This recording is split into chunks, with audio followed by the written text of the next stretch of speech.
Hey everyone. Okay, so I want to go ahead and talk about virtual mixed reality or virtual reality.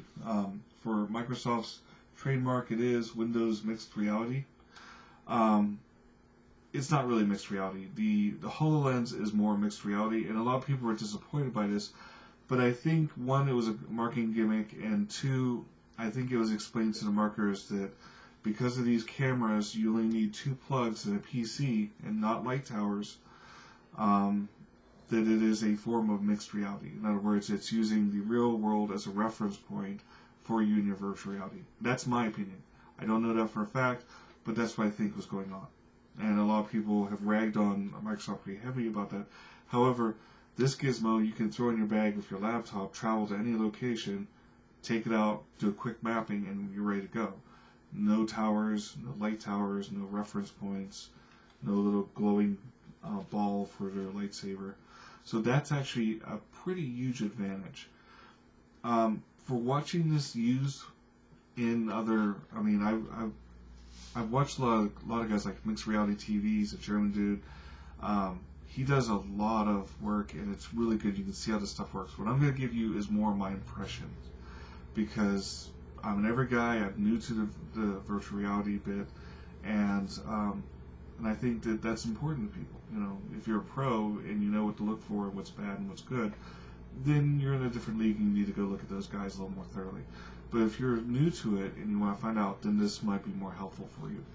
Okay, so first off the bat, I originally picked up the Acer version of it, and it was the one with the blue. I liked it a lot, but I took it back because I thought I was going to get the Odyssey. The Odyssey is 500 bones, so it's not cheap, but it comes with speakers on the side. It's got a little bit better resolution, and you can go ahead and you can adjust the difference. So if you've got eyes that are maybe a little bit more wide or a little bit more together, you really need to be looking at the Odyssey because you'll have those adjustments there. If you're more average, then this is going to work.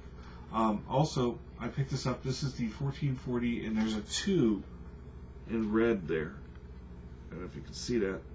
And one of the changes I noticed is they've gone to this plasticky flap thing around the nose, where before it was just this continuation of foam.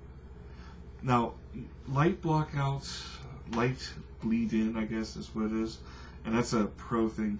It's inconsequential. Once this thing's up and running, you don't really notice. At least I haven't seen it, and I've had other people wear this. Another thing about the Odyssey that you should know is different is the controls are a little bit more smoothed out, where these are more bricky.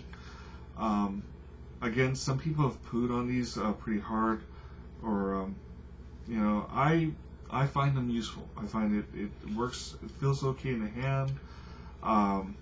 There's a few tricks you have to learn. When you take it to a different machine, you have to pair it. So you can't just plug it in, get your machine up and running, and then go to another machine and plug it in, because you have to repair these to the Bluetooth. Your computer has to have Bluetooth, so this is really set up for a laptop and to be mobile. But I use rechargeable batteries in these, and it's not bad. It's really not bad. I went and got from Amazon 2,000 amp AA's, and that's working just fine. Now, let's talk about this. Each one is going to have something different about it. They'll have, like the Dell, the cables come in through the band. The headband is thinner but wider, so even though it's a little heavier, it seems to feel like it distributes weight pretty nice. And this one has a cable come up from the side, which has a few others are like this, and you got a clip here, so that when you raise this, you have to kind of make sure you got the slack. And also, I'm a little worried about this eventually going through some of the sheath, but these are all minor design issues that in a year we're not going to care about. This is going to be something we're used to handling or dealing with. And also in a year, the better units are going to be on sale, and you'll be giving this to your girlfriend, your kid, or your husband, and you get the better unit for yourself. Another thing that the Odyssey does have that this doesn't have is it's got a microphone built in. So it's really set up to be an all-in-one unit right off the bat. So they cut out the middleman of you having to add on gear. But it's 500 bones. Again, this I saw, this actually came as part of a package deal of a laptop. So that was a no-brainer. That was Christmas sale. Like, oh yeah, we're gonna do that.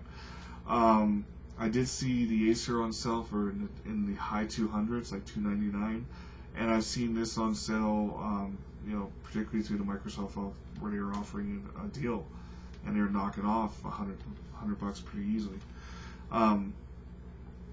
Is it worth it? Okay, well, it depends what you want to use it for. Let's first talk about what I bought this for, and I know you guys are gonna be like, really? I'm like, yeah, really. I bought this because I wanted to see if I could work in a virtual environment. I knew games work. It's getting popular. It's going to be the way to go. But I wanted to see how it worked in a non-gaming environment, of non-entertainment environments, because we'll approach that second. Okay, I found that I could make very large documents, like 10 feet tall in Virtual World and Cliff House, and it actually works. There's been guys who said they don't think you can use it for business. I could. I actually was able to do research on papers. I was able to read articles. I could run, over here I could run YouTube, and over there I could run a paper, and they're floating in the sky. What I didn't expect is I've got this thing on, and I'm having to look back here to crane my neck to look at something I put over there, and where did I put that there. So in the virtual environment, you better, do your neck exercises, because you're going to be looking around. Unless you're on a swivel chair, then you're okay, but at the same time, your keyboard's right in front of you. So, on that, also, this is important, I forgot to add this, when you flip this up, it becomes very easy to use your keyboard or use your mouse on your computer. It kind of pops your system out of the virtual reality environment altogether, so you can use your mouse. And when you pop it back down, it takes you right back into it. So the other thing is, as I'm looking all around, but there was another caveat I wasn't expecting as I was trying to use it for more of a functional purpose.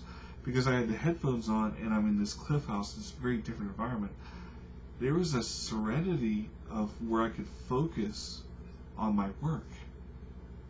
And I was kind of like going to a coffee shop or going anywhere other than where you're comfy and you live and all that, where you're familiar. So there was that kind of benefit. So for work, yes, you're going to have to make the papers pretty large. And you have to get used to how to use the controls. But you can do it, and it takes you, to a way almost at a private place. Where you put on your headphones normally in Groove. Where you put on your headphones, you don't necessarily have to have music. You can hear seagulls and stuff in the background.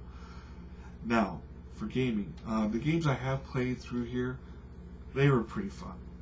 Even the demo stuff, and I haven't bought much. And I was like, there's this one where it's all in Japanese or Korean, and this robot guy is, there's no instructions. You have to discover everything, but it's actually a lot of fun. Back in the day, early back in the day, I was part of the culture that borrowed a lot of games, and you never got instructions with these. So you had to go ahead and figure out how to work. So that was part of my job of the group. It's really a lot like this here, but it's made to be intuitive. You will have some discovery. Like I said, the whole game is in a foreign language. It's got zombies coming at you and stuff like that, and it's a shooter. I was able to play that one on my 765M. However, if you're going to go real gamer on this, you got to go 1060. GTX 1060. Or I would think a 580 or 540 Radeon equivalent. But it's fun. Oh, it is so fun. There's exploring. If you're just exploring, Google Maps won't work on the lower ones because it's just too involved. But you can go ahead and explore with, just a whole bunch of places. They're just set up for, it's like, remember how Counter-Strike was basically running on everything? Same thing here. But with a higher video card, you can go everywhere. And like Google Earth was amazing. Now, that brings us to a kind of a complicated spot. A lot of the games are going to Steam, but not all the games run well. Because you have to remember, not only are you going in through your Windows platform, then you're going into your virtual platform, mixed reality, Windows Mixed Reality trademark, but then you're going into a Steam platform. So if you're going to be doing this on higher level games, you're really going to need a machine that can deal with that. Um, honestly, it looks like it's just the graphics card that matters. As long as you're running at least 8 megs, or sorry, megs, back in the day, 8 gigs, and you know, I run 16, but I've seen it run on 12 and it runs fine. You're doing great. And then on my current machine, my workhorse, I've got 24, but the video card's weak. So it's really all about the video card here. As long as you have enough to run, Windows 10 is a light operating system as operating systems go. So you go ahead and you throw in something like even a 1050 would probably work pretty well. 1050 Ti. It's really all about making sure, a lot of machines will say VR ready.